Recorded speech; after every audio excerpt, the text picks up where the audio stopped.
everyone. My name is Angel. Welcome back to It Stays in the House. I am Mom. I'm Mom. You're Mom.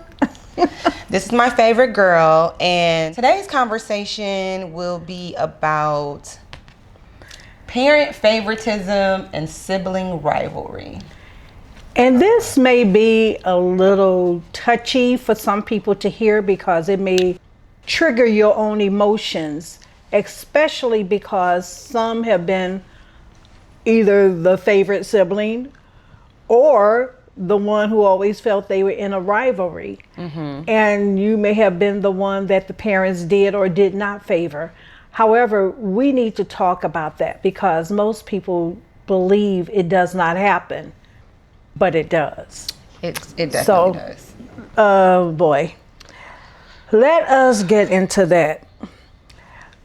I want to start out with something. And the reason I want to start with this is because I come from a large family, as you know, 8 girls and 3 boys. Mm-hmm. And Mom always said, every child is different. Mm-hmm. And she said she was 11 different mothers. Mm-hmm. And I would say, Mom, how are you 11 different mothers? You're the same person. She says, I am, but I'm 11 different mothers because I have 11 children. Mm-hmm. And each child is different. And each one of you requires something differently of me. And so she says she never did to me or for me something that I did not require. If one of the others needed something, she got what they needed and dealt with it. I may not have needed the same thing. Mm-hmm. Or every child does not require the same discipline. So you have to meet every child where they are. Mm-hmm. And that way there is no confusion. There is no rivalry. And she said, and it's going to be sometime, but her thing was to keep it to a minimal. Right. And with that, I do not see that anymore. I see parents openly favoring children one over another. I have friends who I be like, yeah, I can tell them like, that's your favorite. Yes. I feel like, I don't know, I don't have children, but I feel like if you have a favorite, nobody should be able to say on the outside, say that's your favorite. Right. You know what I mean? Because that means that you're obviously showcasing publicly who the favorite kid is. And that child knows it, and so does the other one. If I know it, if I can say it, you better believe that the kids know it. Yeah. For sure. Yeah. And that is the reason why I see that to be a problem in homes. And I'm quick to let parents know if I see it. Mm-hmm. Because if a child is outright hating their sibling for no reason, that's their problem. That child needs help.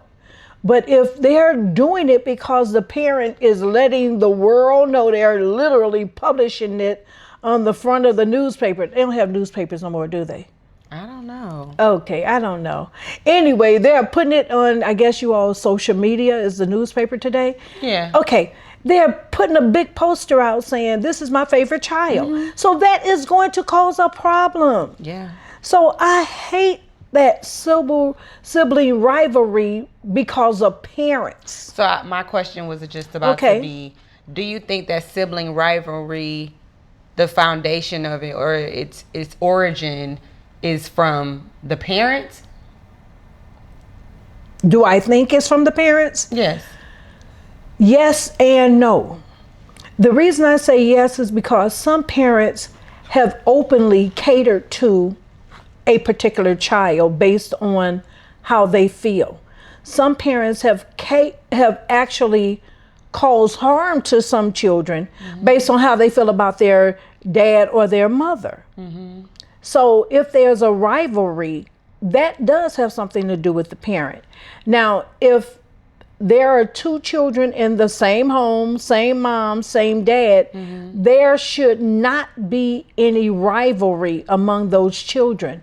But if it is, you cannot blame it all on the parents if the parents are not the generators of it.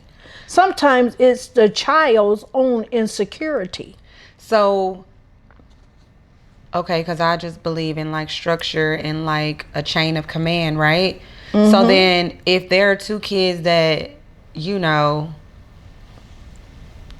are experiencing sibling rivalry, who's the problem solver? Who helps solve the problem? Even if they're adults. Now, because if I'm just being completely transparent, I have a situation where I have a sibling that doesn't really see it for me. And it's okay. It's really not okay, but I've learned to be okay with it. But it's not okay. It's definitely not okay. But I've learned over years and years and years to just accept what it is. I'm not okay with it. It just is what it is. So I'm like, it's okay. But who is responsible? And not just in my situation, in any situation. When you see, I have the same mom, same dad. When you see this, who is the person who's responsible to be like, hey, what's going on? Why is this happening? Like, you guys are siblings. What's the deal? It starts with the parents bringing the conflict resolution. It always starts with the parents. And you have to understand, and I'm going to say this before I get into that, you can have children all raised in the same house and they could be the same product of mom and dad, same mama, same daddy, but that does not mean they are going to receive life the same. And that does not mean just because they have the same parents, they are going to go out and achieve and conquer the same. So that is a myth that I learned quickly. Well, because everybody is different. Every person is different. And even if you're in the same family, you see family differently. So I learned that. In your case, I did everything in my power to keep you two together in peace and love, because my greatest fear was that my children would grow up separated. And I never wanted that to happen, because to me that was a no-no, because you were my girls. And as a result, when that happened, it was later in years, because you all are 10 years apart in age. Early for me, but later for her, probably. Yeah, later for her, but early for you. Because as growing up, you were very close. I don't remember that. And you do not recall that, because you were so young at the time. Even when you were in Montessori school, she was your champion. She would make sure your chicken nuggets, because you had a thing for chicken nuggets. You refused to eat anything but chicken nuggets for your lunch. Well, she took it upon herself to make sure that you had your chicken nuggets every day. She was the one that would comb your hair and want to do everything for you. And that was the way I raised you all so closely, so that there will always be that bond, even though there was an age difference. I wanted the bond. But when the separation came and that rivalry took an ugly turn, well, like I when tried the divorce to after your dad and I divorced. That is when it came, and that's when it reared its ugly head. Let's put it like this: it reared its ugly head and became a problem. Did I try to resolve it? Absolutely, because it was one of those things as, why are you jealous of your little sister? Well, I hate that word. But that's what it turned out to be, and I did not like that, because there was no foundation for it.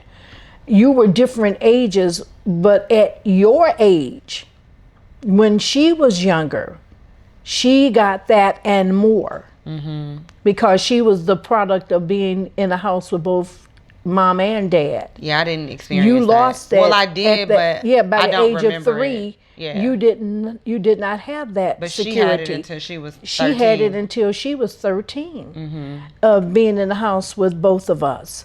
So actually, right at 14, so she actually got to experience the balance of mom and dad You did not.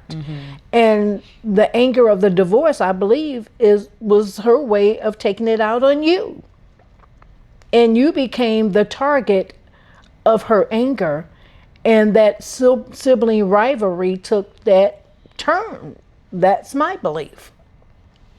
And see, for me, I just feel like, shoot, she ain't like me because I was born. That's how I feel. That's all I remember. Like, I was too young to remember, like you said, her cooking for me and like doing my hair. Like, I wish I remembered those things, but I don't. But you know, the reason why I was very strong about making sure each one of you had your own identity, each one of you, even though there was an age difference, I made sure that she had me.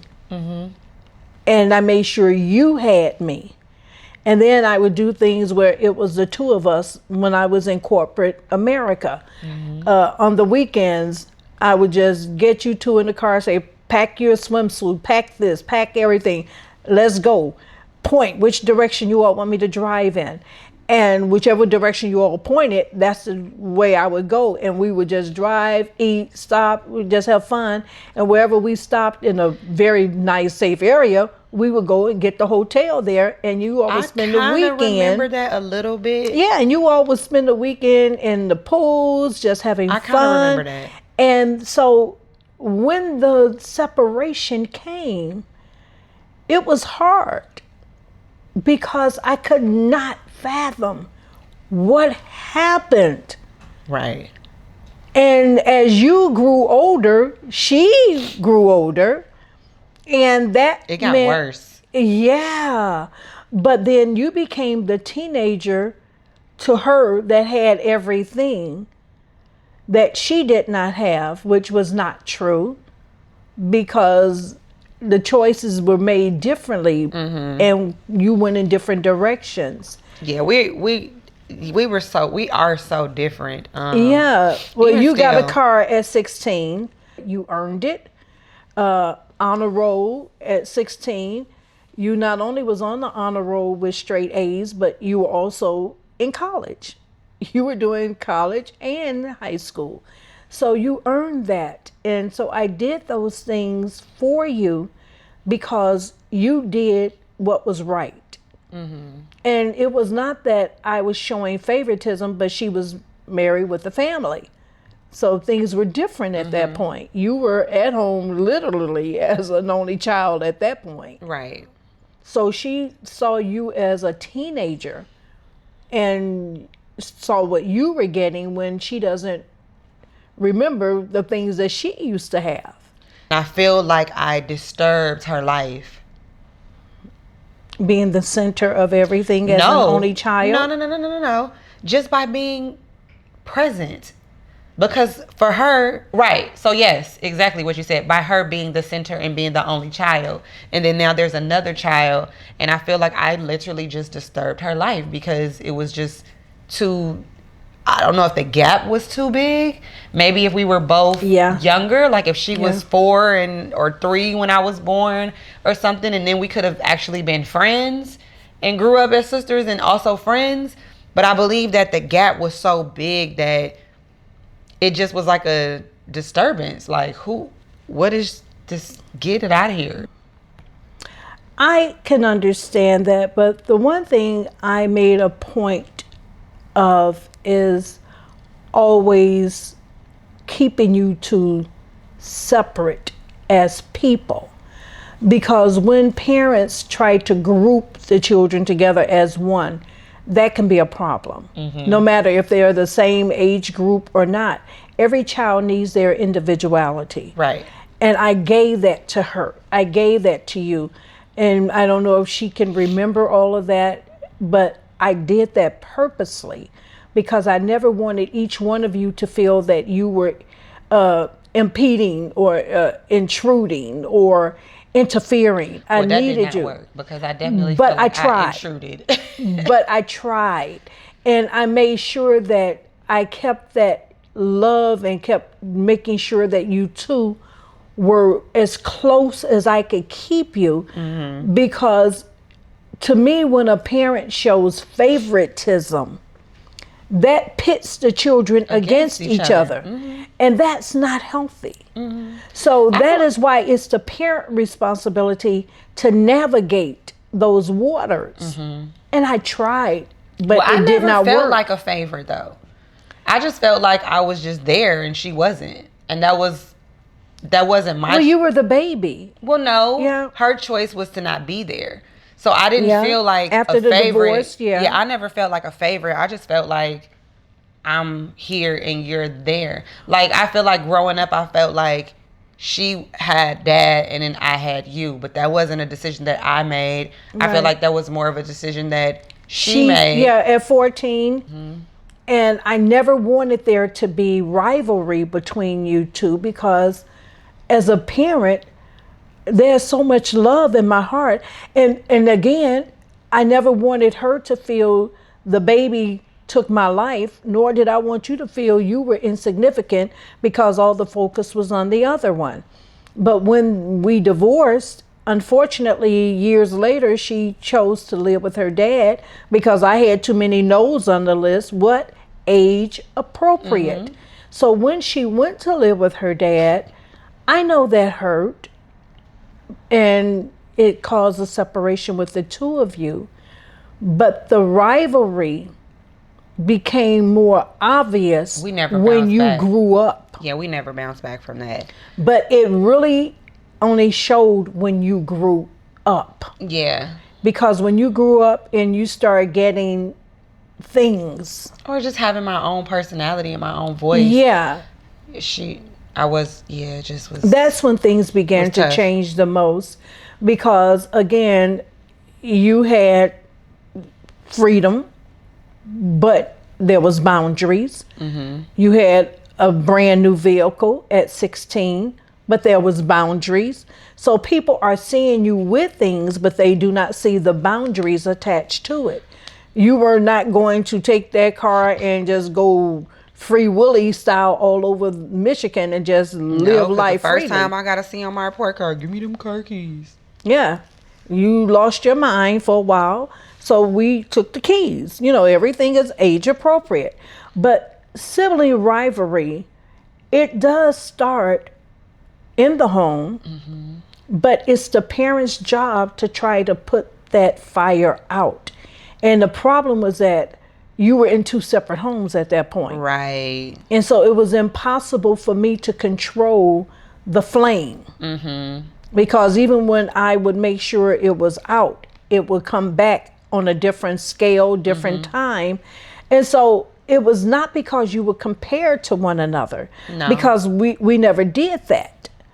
But it was at that point a choice to embrace and to be angry about something that was beyond everyone's control. Sibling rivalry is not always about the parents causing that or interjecting that. It can go back to they have more than what I have. And as an only child at home at that point, it appeared that you did have everything. But at the same time, I also think that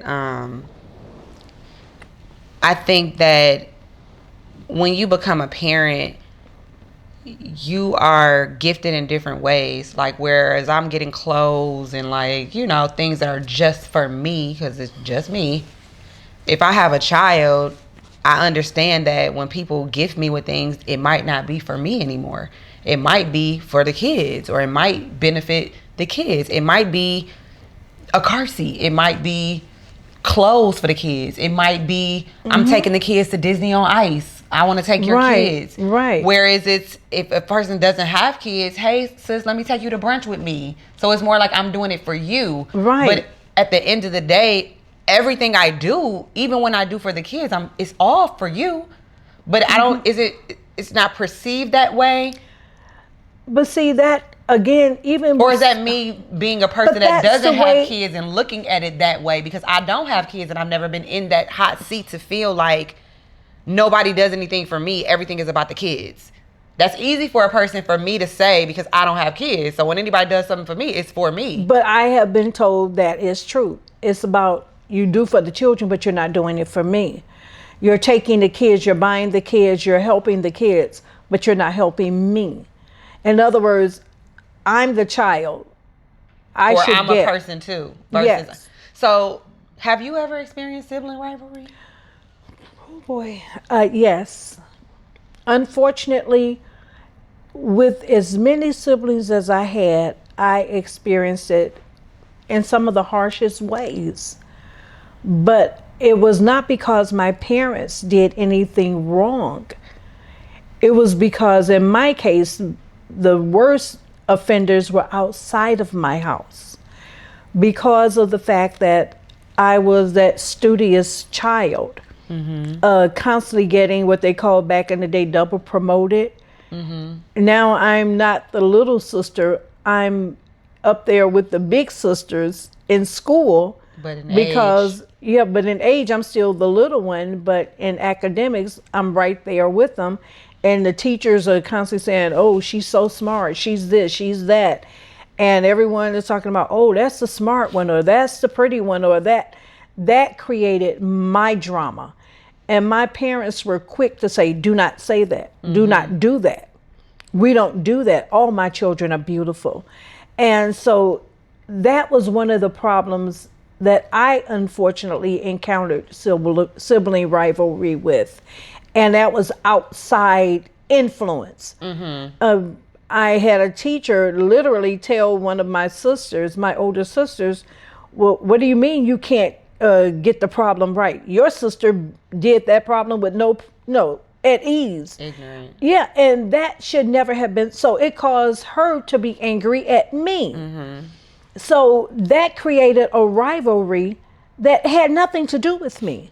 And I would dummy down so that they did not get angry or feel bad, because I love them and still do. And that was because my mother always made us understand she loved us all. And that's going back to with my sibling rivalry. It was always based on how mom would navigate it. And that's how I would do with you and your sister. I love you. And what parents fail to do is that they fail to tell each child why they love them. I always made sure you knew and she knew independently of my love for you. Even when I didn't like you, I would tell you I do not like what you've done, but I love you. Well, my mom did that with us. But the siblings always said, Mom and Dad love you more than they love me. And that's not true. Parents do not love one more than the other. They love each child differently. If that makes sense. It makes sense to me. You know, you love your children. That's just it. You just love them. But you may love them differently because of who they are. I can relate that to my nieces and nephews. Yeah, because you love them. People think that I have a favorite. However, I don't see it as a favorite. I just see it as this person has clung to me more, and maybe we've clung to each other more since I was young and she was young, and we kind of grew up together, even though I grew up with all my nephews and nieces, because, I mean, I was an aunt at age of 6. So I grew up with all of them. But it's just this, my niece she's just the one that is just, she clung to me more still to this day. Like, if she gets one call, more than likely she gonna call me. And I'm gonna be there every time because you needed me in that moment. So I'm not gonna let you down. But that does not mean that if any of the other ones called, that I would not be there for them as well. Exactly. You know what I mean? Exactly. So, I don't know. Because with me and my sister, it's very, very tough. And I've had to learn within last year to set boundaries and actually enforce my boundaries. It's taken me 30 plus years to finally do that. We're just going to see how that goes. But how do you think... Oh, boy. Moving forward, because I'm in a space of...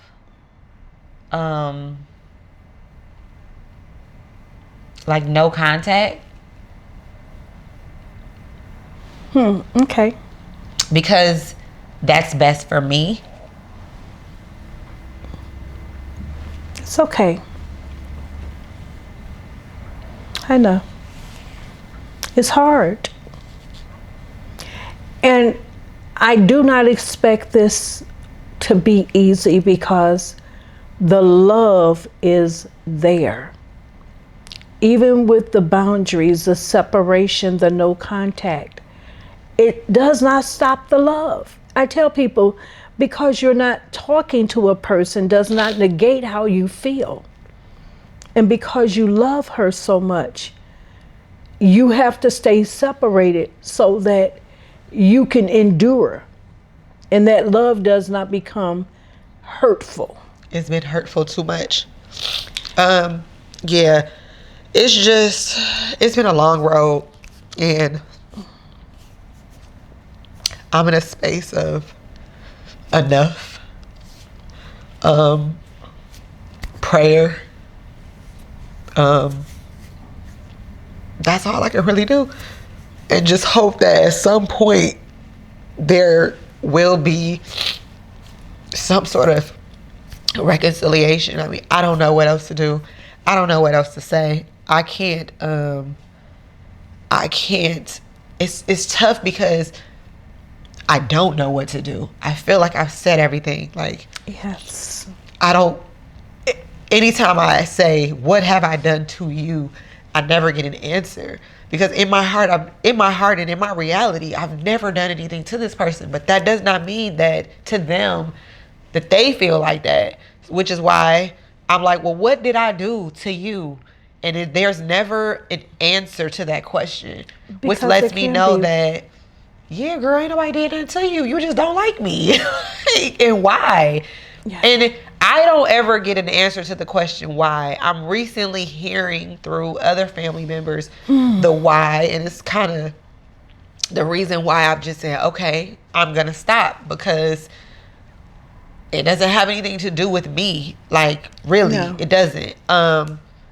And I hate it because I feel like within that relationship, I have accepted so much, and my love for my sister has allowed me to just continuously forgive and not have any boundaries. Like, you do this, you do that, you do that, you do this, and it's extreme and it's toxic and it's very traumatic. But every time you want to come back, I allow you in my space because you're my big sister.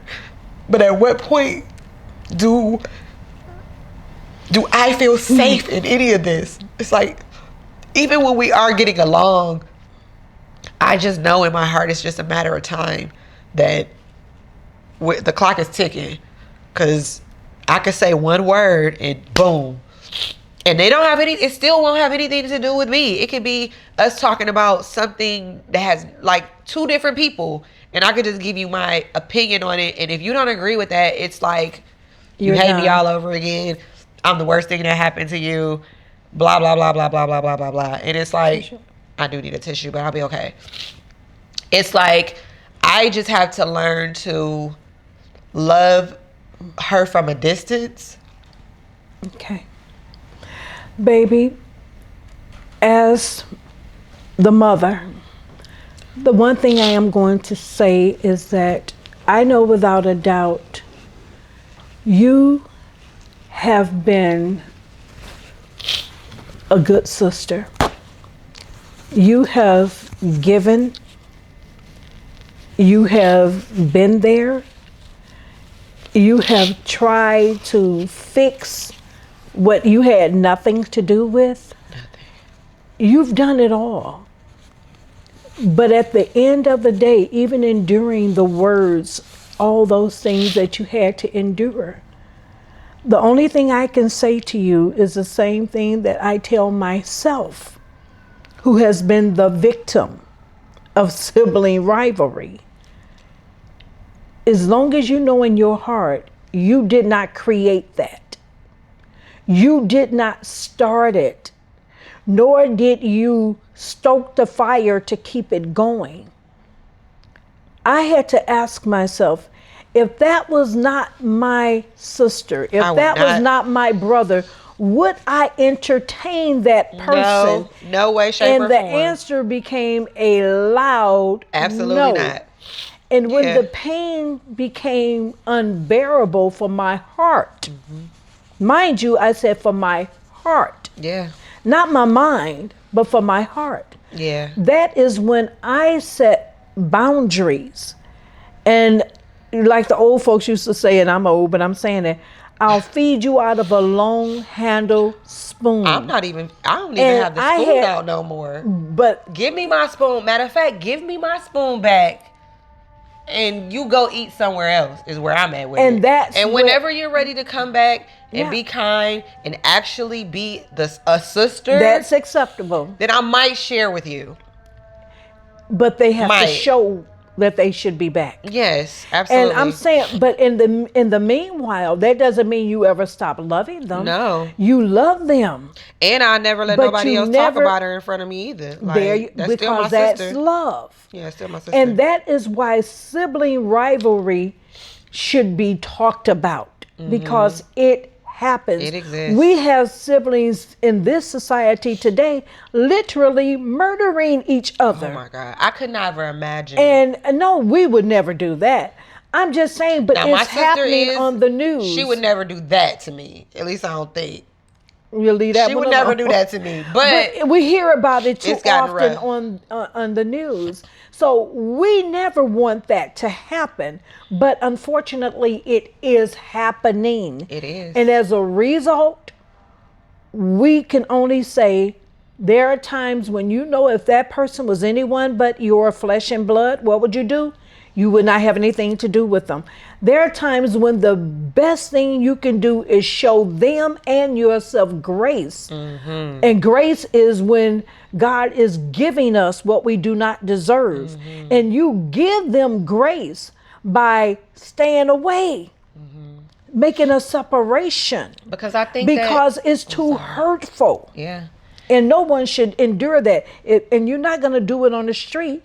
Well, now you have to say, I'm not going to do it in my home. This is the thing. Because I've always forgiven my sister, I have done it on the street. I have been in friendships and things. And I just had to download that recently and be like, wait a minute. This is a learned behavior. You're accepting things that you know are not right from people because you've accepted it from your sister, and you know your sister loves you, but it is not a healthy relationship. Right. And I've accepted things in, friendships that, you're not supposed to accept. And I can always say, if my sister wasn't my sister, I would not be around her. But then why are you around your friends that ain't your friends? Because it was a familiar spirit. Right. Oh, right. That was a familiar spirit. Right. You were accustomed to dealing with it with your sister. So when someone else brought that spirit around you, absolutely, you automatically adapted and accepted, and you went into a space that you normally would not go into, because that's where you go to with your sister. Absolutely. So now an outsider is allowed to intrude. So that is a familiar spirit. That's why I'm saying it's okay to back away. You have to cut off, set boundaries, and say no more. Mm-hmm. And I had to do that recently, which you already know. Well, lately, and I had to do it as hard as it was, but no phone contact, nothing. Total separation, because it was needed. Mm-hmm.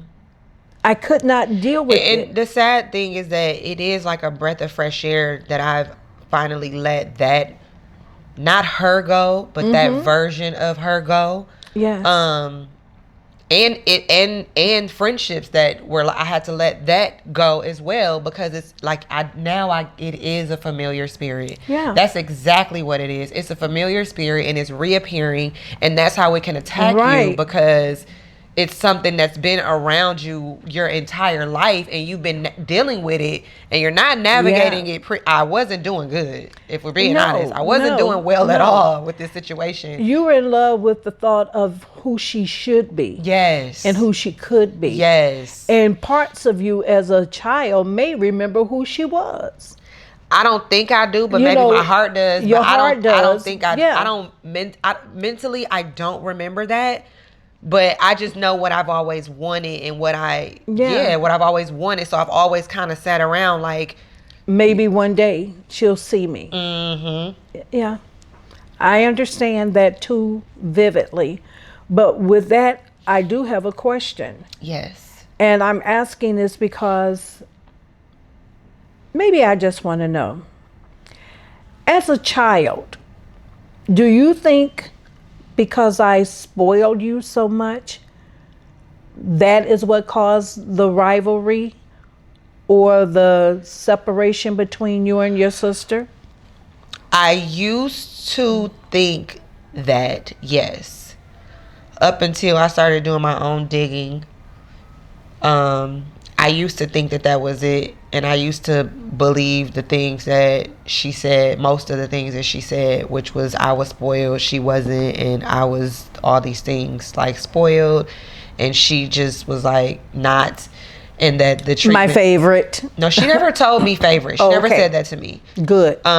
But I mean, in layman's terms, she did. She just never used that word, so I don't want to use that word. Okay. But it just was always, it was just always seeming from her perspective that she just wasn't spoiled and she just didn't have, and like she would make it seem like it was like she was in poverty and all these things. Those were not her words. It was just kind of how she described it. And I never saw that because I always saw you doing for her. And when I say doing for her, I won't go too much into detail because she's not here to speak for herself. And out of respect for her, and irregardless of where we stand, I just don't want to do that. Yes, but correct. I saw you doing a lot for her whenever, she was in need. In need. Right. And so I never looked at it like she didn't get things. Like the things she got were different from the things I got, but it was because her need was different from what I needed. And you were still a minor. I was still a kid. She was an adult. So what she got was just different than what I got. And what she needed was different. I didn't need anything because I was a kid.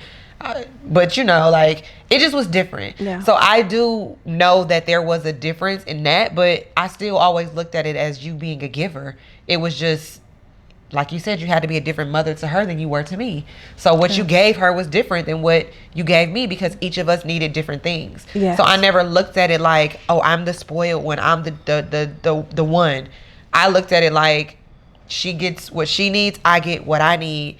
And that's just that. She's an adult. So yes, she might not need new clothes or like school shopping. And like, she didn't need those things. Like, so it just was, that was the difference for me. From her, it was just, I was spoiled and I had things, materialistic things.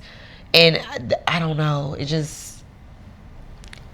I just want to make one quick statement on that.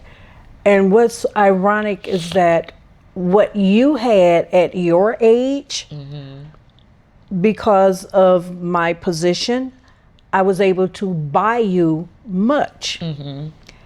But she had the same things at your age. The only difference was that I did not always have to go out and buy her, because being a corporate buyer and traveling the way I did, and after New York Fashion Week, literally half the things on the rack that was age appropriate, she was wearing it the following month. I didn't get that. Yeah, she was wearing all those things the following month. I mean, she had everything that every child would wonder, how would they ever see anything like that? But these are all the things. But she got those things that you never got. Right. But these are all the things that later on in life, which I had to start questioning other family members and say, hey, did this happen? Did that happen? How was this? Or not even ask any questions, just let them talk.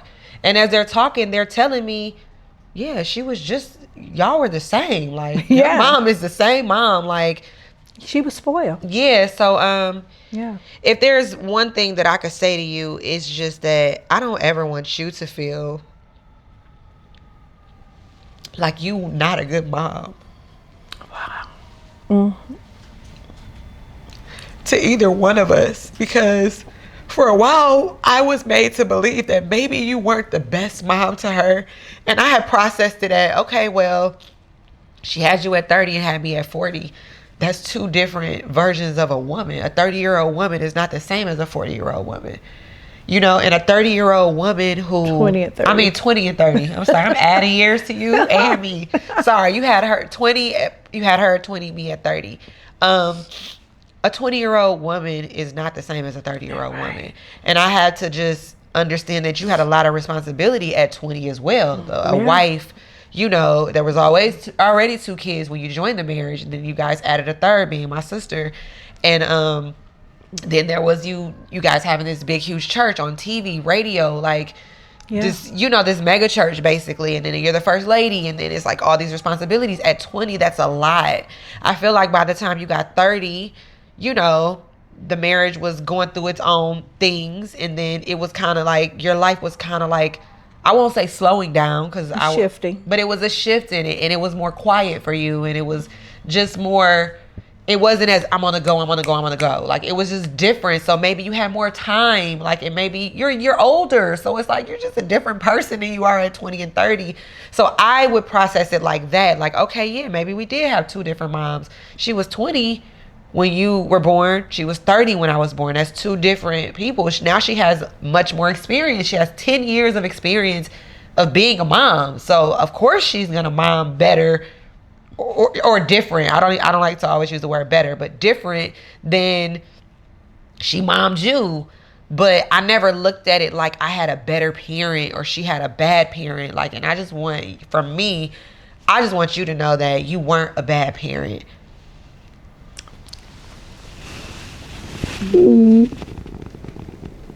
Seriously, like, because I feel like I've had my moments where, you know, I used to kind of go off of what she said, and I just want you to know you weren't a bad parent. You're not a bad parent. And irregardless of decisions you made, I just feel like at the time you were doing the best that you could do with the knowledge you had, with the resources you had. And I feel like you did a great job at raising us. Here I am with my tissue again. I love you. I love you too.